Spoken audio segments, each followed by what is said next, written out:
Welcome to the Skeptic's Guide to Investing with Steve Davenport and Clem Miller. Every 2 weeks, Steve and Clem bring you brief investment insights you may not find anywhere else. We hope you enjoy today's episode. Here are Steve and Clem.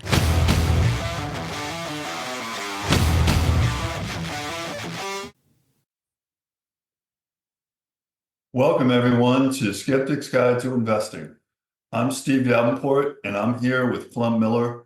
And today we're going to dive into the ideas of how regulation in Europe regarding privacy and other items is affecting big tech and will affect big tech as we move forward through the AI and other developments over the next few years. This area is more complicated probably than we typically talk about, but it's critical to how these big tech companies operate in the US and around the world. When we think of how we are operating with, things like happened with CrowdStrike, and we think of how easily interconnected we are, will a regulation in Europe be like the butterfly wings and cause change in the US and China? I think that we have to expect there's going to be reverberations that go around the globe. Clem, where do you see the core issue with Europe and big tech? So, big tech, the reason why we talk about it is, we're talking about US big tech companies like, Alphabet and Apple and Microsoft and Meta. These are companies that are highly profitable, that have ecosystems that they basically dominate. And that's what makes them great companies over the long run to invest in, for you and me and all of our listeners to invest in over the long run. However, those things, the profitability and the growth prospects, are all under some threat from regulation. Now, there's US regulation, but I would argue that the European regulation coming out of the EU is perhaps a lot more significant in posing a threat to the profitability of these companies. So let me just tell you the four, and then we can talk about four types of regulation, and then we can go through each type. So I would say, Steve, that, you've got most important is you've got the Digital Markets Act, the DMA, which is a relatively recent act in the European Union, which aims at being able to control what so-called gatekeepers, that's the term they use, can do within the EU. And it forces these gatekeepers to do things like make sure that smaller companies in Europe have the same access to their systems and software and so on as they themselves do. So it allows because the European Union, they kind of focus on trying to help out their small and medium-sized business. And so they want to make sure that they're not disadvantaged by the Amazons and the Alphabets and the Metas. So that's the most important rule, I think, is they're trying to erode the market dominance of the big tech through this Digital Markets Act. So DMA. The second one. You really think though that we're chasing something that's already, this horse has left the barn? Well, certainly the EU doesn't think so. And one of the things to know about the EU digital acts and so on and so forth that we're talking about today is that they have an extraterritorial aspect to them. Now, that's a fancy word for saying that they apply to, companies' operations worldwide and not just to what these companies do in Europe. So, if Meta is doing something outside of Europe, that would be touched by what's going on with the European regulation. So that's the Digital Markets Act. So that's really a competition antitrust type related act that may, at the end of the day, end up to some degree breaking apart these companies or breaking apart certain aspects or business lines of these companies. So that's one thing. Second thing is you've got the so-called data GDPR Act, General Data Protection Regulations Act, and GDPR. And what that act does is it covers privacy, personal and business privacy data, and wants to protect against intrusions into that data or improper processing of that data using machine learning and what have you to try to help out these companies. And this has been a long time coming, this data privacy and data protection in Europe, this kind of regulation. You don't really have that in the US, except there you have some rules with regard to privacy in California, and you've got some related to healthcare. Medical privacy. Yeah, but you don't have a sweeping kind of regulation as is coming out of Europe. And again, as I mentioned, this regulation is extraterritorial, so it affects really any U.S. company or any company from around the world that has some kind of business relationship in the EU. Now, one aspect of this that's particularly interesting is there's this concept called data localization, which is in EU GDPR, General Data Protection Regulations, Article 44 to 50. And this regulation says that in order for the EU to allow cross-border data transfers, it has the foreign governments, like the U.S. government or what have you, would have to have data protection regulations just as strong as those in the EU. And the U.S. Certainly does not have that, and so that frustrates the ability of U.S.-based companies to transfer data out of Europe. Now, what's the practical effect of that? Well, cloud computing and data centers are huge components of today's modern digital ecosystem. And you've got, Amazon, AWS at Amazon, you've got Google Cloud, you've got Microsoft Cloud. These are business lines of these companies that operate cloud computing, operate giant data centers, and they are not allowed to transfer data outside of the EU without special, contractual provisions at a contract by contract level. So you have to sort of sign it like the healthcare legislation in the U.S., the healthcare acts in the U.S. So it's otherwise they have to have their data centers located in the EU. So it's really a localization of data. And so you have a lot of companies that are actually setting up local data centers in Europe and keeping, data generated in Europe local. One of the interesting things about this data center issue and data localization is that some of the push for this came from the fact that you had, Edward Snowden revealing that the NSA was collecting all of this information out of Europe, and so that gave a real push to the implementation of that GDPR data legislation. Now, moving on to the third one, you have something called the Digital Services Act, which sounds like the Digital Markets Act, but is actually a different thing, and that has to do with content moderation.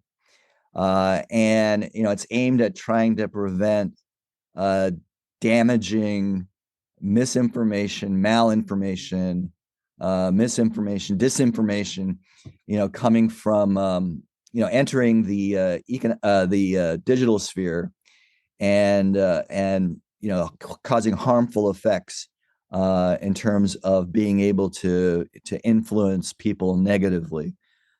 So you don't have anything like that in the U.S. In fact, companies like Meta, Facebook, Meta, which runs Facebook, Instagram. You've got these companies. You got YouTube, obviously part of Alphabet. These companies are protected under U.S. regulation because of the First Amendment. But this Digital Services Act is really the first big act anywhere in the world which tries to deal with these issues of disinformation, coming out of Russia, coming out of China. We're seeing a lot of this in even in the U.S. elections right now. This disinformation. So what it does is it requires this DSA requires the U.S. Tech companies who have these social media platforms to provide to the EU their algorithms, Wow. to provide to the EU data on how many bots are involved in their systems, and other types of what you might call proprietary data, in order to make sure that their systems aren't being abused by bad agents that are out there, including governments like the Russian government, Iranian government, and so on. So would this So, be where AI would be eventually regulated under? well, it's interesting. You should mention that, because there is a fourth act. Now, I've mentioned the GDPR, the Data Act. I've mentioned the Digital Markets Act, and I've mentioned the Digital Services Act, the one I just mentioned on disinformation. There is a fourth act that was much more recently passed, called the EU AI Act, artificial intelligence.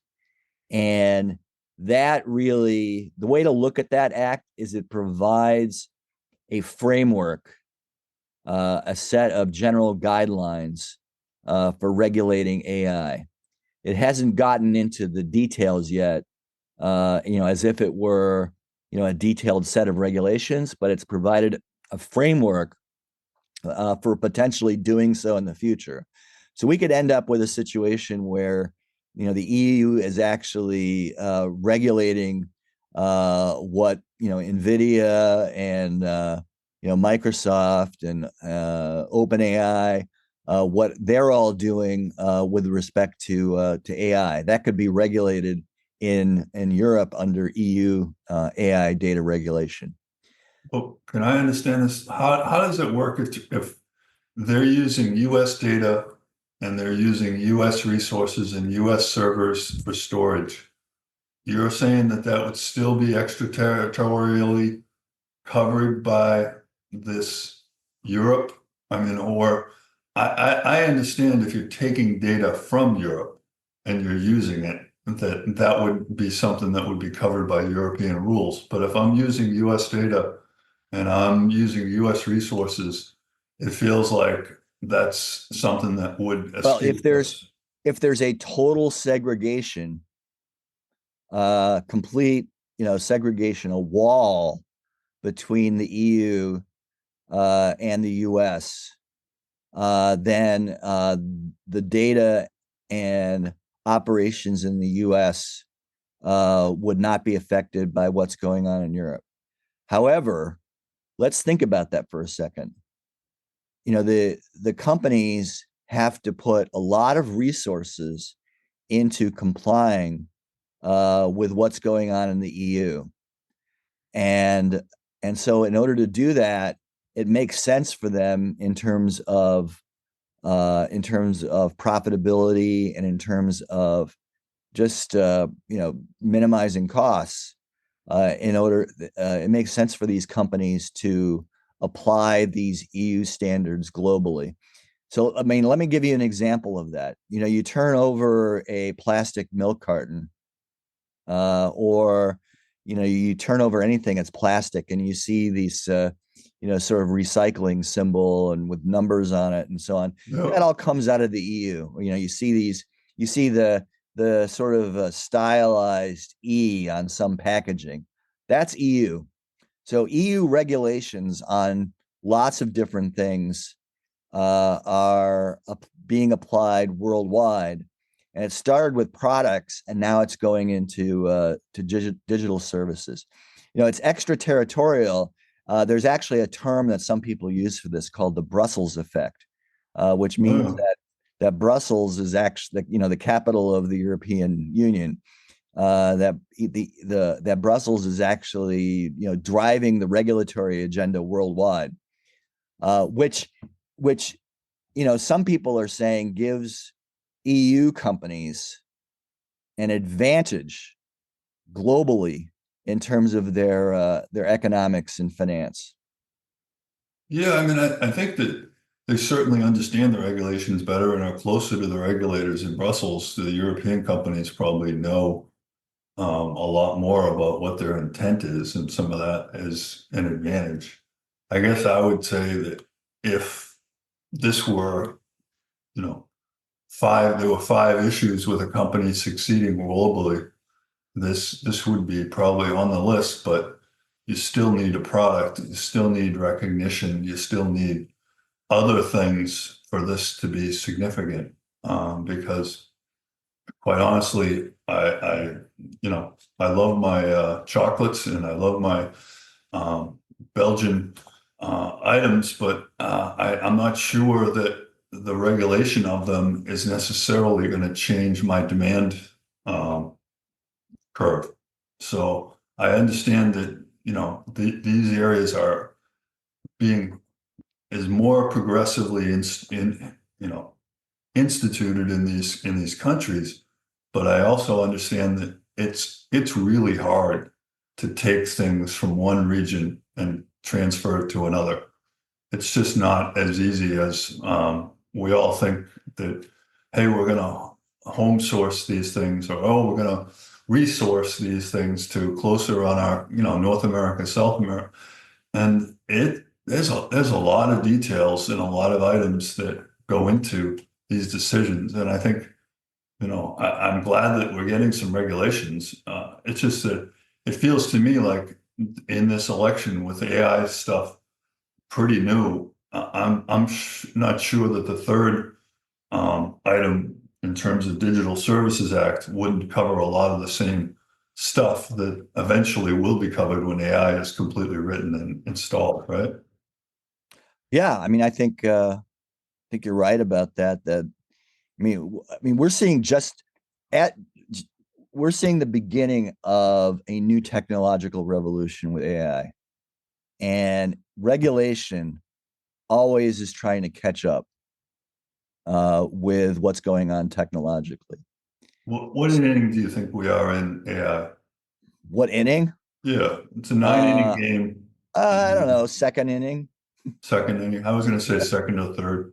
I think it's early. I think that, right now NVIDIA is the clear leader, but as new chips and new ideas and new software gets developed, it feels to me like some of the people pushing it are so large and have so much demand of their own that it's going to be a battle in some of these middle innings that we haven't even touched yet.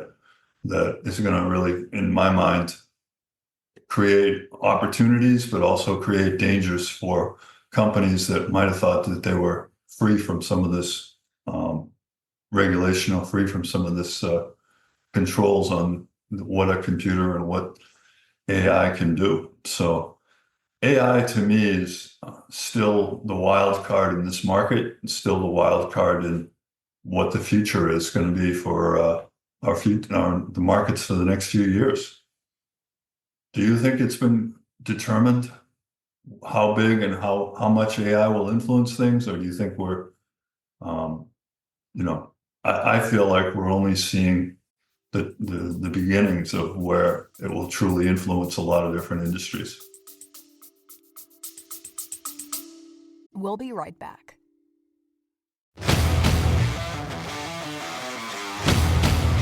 We hope you're enjoying our episodes. If you are, then we'd greatly appreciate your liking, following, and sharing. Help us help others. Now let's get back to the discussion.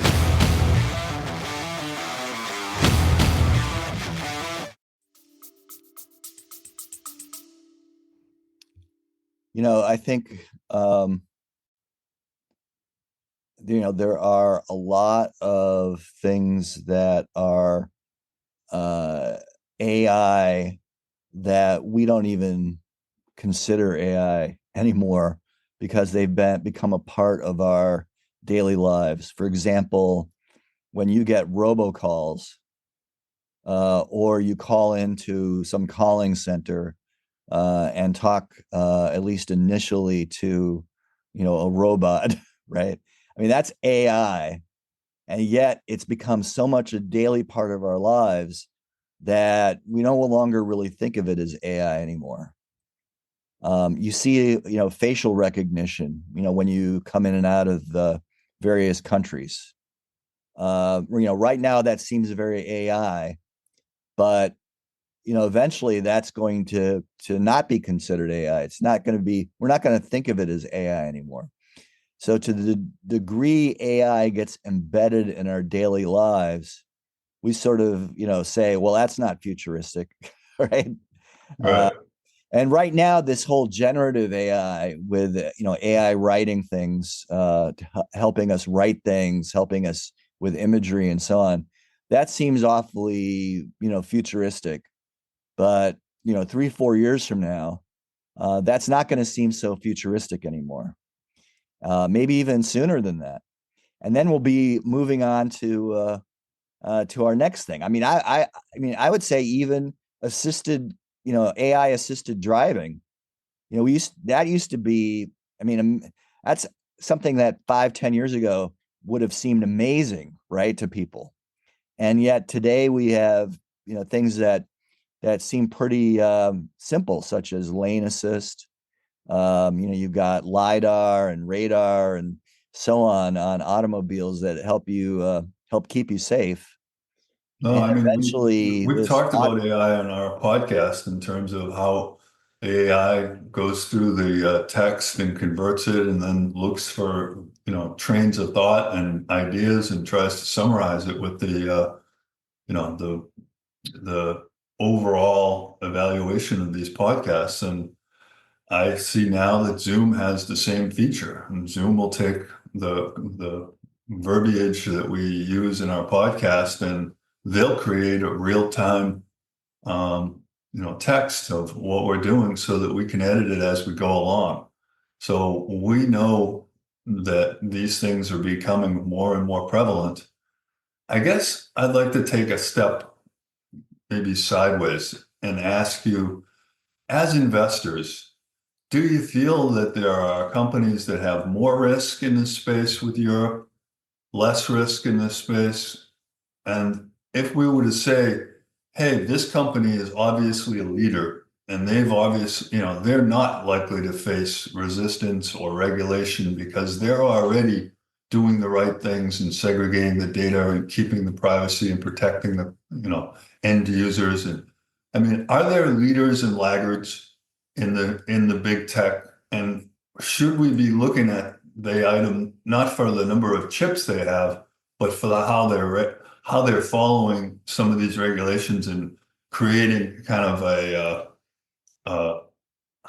don't want to say a winner and loser early on, but it feels to me like some of these companies are given a lot of room and have a lot of potential in this space.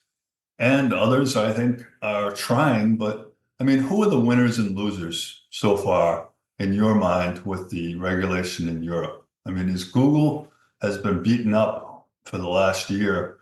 I don't know if is it that they're just not timing wise where they need to be and they will come back, or is it the people who have a lead now are going to have a lead always, and it's very hard to leapfrog and have a Google come back and overtake Microsoft or Amazon in the server space? I think of these companies, I think Apple is in the best position. Their main risk is really with respect to the uh, market dominance. But who are they dealing with? They're dealing with Samsung as a competitor. They're dealing with Huawei as a competitor, but Huawei has its own big problems. So I don't see Apple as being particularly affected, except insofar as there'll be regulation from Europe as to what goes into its app store. The Digital Services Act will and DMA also will affect what can go into, or the rules by which things can go into its app store. It'll affect the profitability of those apps for Apple. So there'll be some impact on Apple, but not as much as there will be um, on Google slash Alphabet, which you mentioned. Where YouTube is affected by the DSA, and you've got their cloud services. And they're not as big a cloud service provider as Amazon and Microsoft are, but their cloud services will be impacted as well. Um, I think Microsoft and Amazon are going to have big impacts on their data, on the GDPR aspects of it in terms of the data localization. I think there are big issues with that. And if you look on their websites for their services, for their cloud services, you see that they're already trying to do things to honor the EU GDPR, including things like opting out. Actually, it's an opt-in, right? Yeah, they flipped the switch on that. So in terms of regulation, in the U.S., it's like the company can do anything with your data unless you opt out. In Europe, it's the other way around. Company can't do anything with your data unless you opt in. That's a principle embedded in the GDPR. So Microsoft and Amazon have those kinds of rules embedded there, and they don't have to deal as much with issues around social media. So I think that's why we're seeing Alphabet slash Google getting beat up, because they're in all of these EU regulatory agencies pretty much across the board. So that's why you're seeing them get beat up more than you are the others. But I think Apple comes out of this in better shape than Microsoft and Amazon, and those two come out in better shape than Google, and then Meta. I think probably is in The the two that you worst haven't shape. mentioned are Meta and Nvidia. Yeah, I think Meta's So, in the worst shape actually than those, primarily because of all the concerns around the Digital Services Act concerns around disinformation and misinformation, and sort of the seemingly cavalier attitude that Meta is taking towards these issues. So I think that really concerns the EU. You were asking about NVIDIA.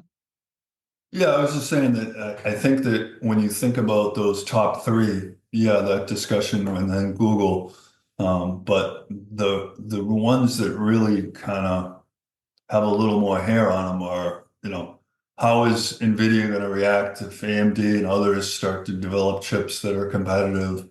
Will people have to have some of that because they don't want to be on the front runner a whole way and then find out that they get leapfrogged by one of their competitors? Yeah. Now, How is Facebook, which has been at the center of like to me, we're near all-time highs on Facebook or Meta, and all of a sudden I'm hearing about how much trouble Google is having with regulation. And I'm sitting yeah, there saying, gee, if Google's having trouble with this space, why is it that Meta is reaching new highs? it feels to me like if I were, just simplistically looking at it, nobody's more engaged in the social media than Meta is. So therefore, if social media is what people are worried about with privacy and other issues, then Yeah. whatever troubles Google's having, Meta should be having. Yeah. Well, Meta has been, as you pointed out, doing quite well, but I think that was because of a recovery from a period of time when they were spending most of their effort and resources and attention on the whole metaverse Right. thing, which proved, at least from my perspective, to be kind of a debacle.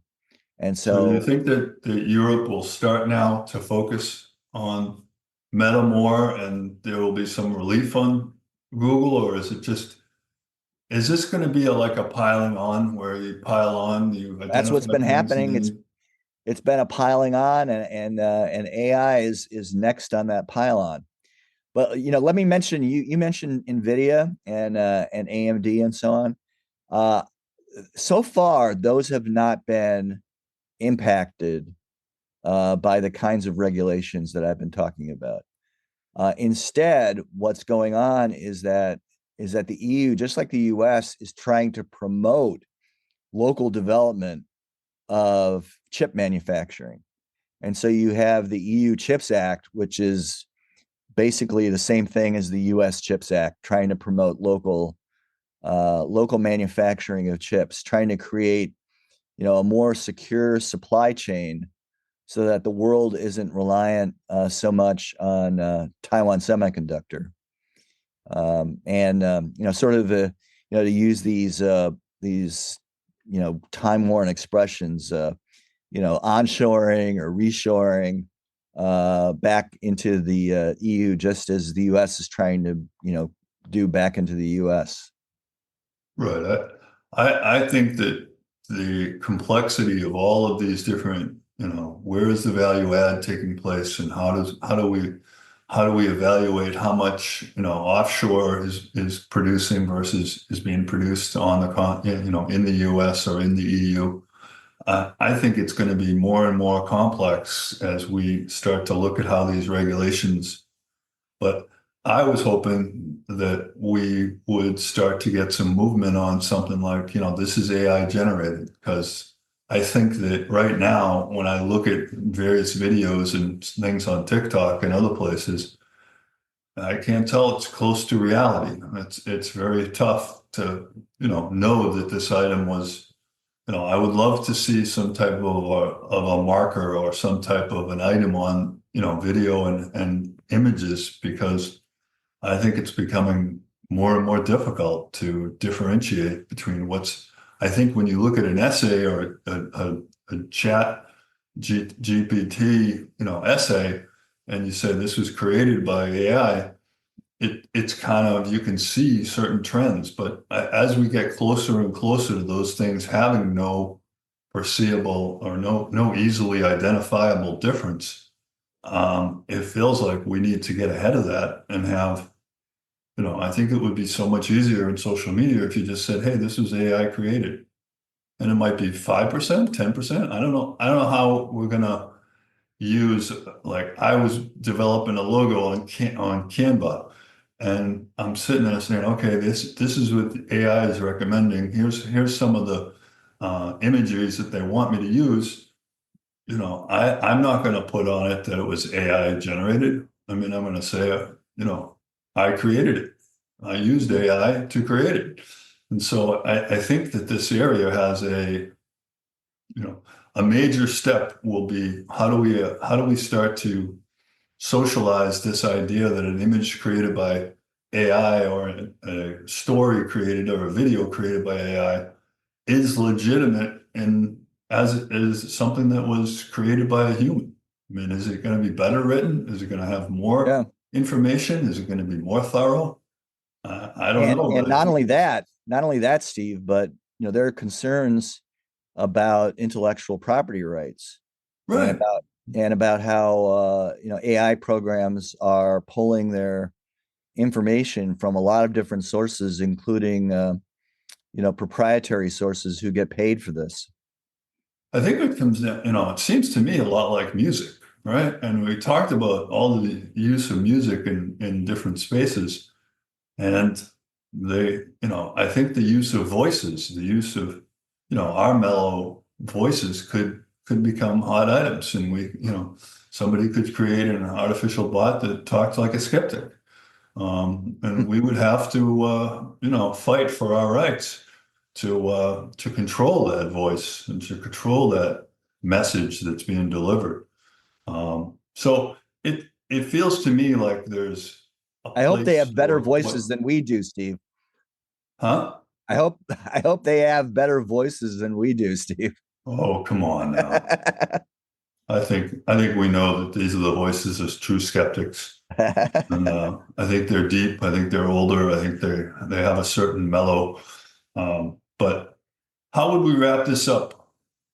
If we were to look and say the next 2 years are going to be critical in the development of regulation for Europe that will influence the big tech, or is there a moment in the next year or two that we will be able to say, big tech avoided a real bomb, or big tech has faced this problem and looks like they're going to continue to dominate because they have the resources to satisfy the regulators? I think there are going to be some giant fines that come out of this. Some of these rules have fines that are several percent of overall revenues of these companies. Yeah. So I think we're going to see some giant fines. I think we're going to see massive changes in behavior by these companies. And I think we're going to see, I think we're going to see efforts by some in the United States to try to come up with similar or maybe somewhat competing legislation. That is, assuming we can fix our broken political process here in the U.S. Yeah, that's a big if. I'm going to say that this is going to be very hard to implement in the U.S. as just because I think there. Which means the U.S. and the world will default to the EU standards, which it's been doing anyway. Correct. I think that if there is no leadership, we strive to find some level of semi-leadership, and so I think that we're moving in that direction. All right. Anything else? No, I think that's it. Thank you everybody for listening. All right. Thanks everybody. And I hope you enjoyed this episode of Skeptic's Guide to Investing, and you continue to listen, continue to share. And we look forward to bringing you the next episode, also dealing with an issue close to everyone's mind in inflation. Thank you.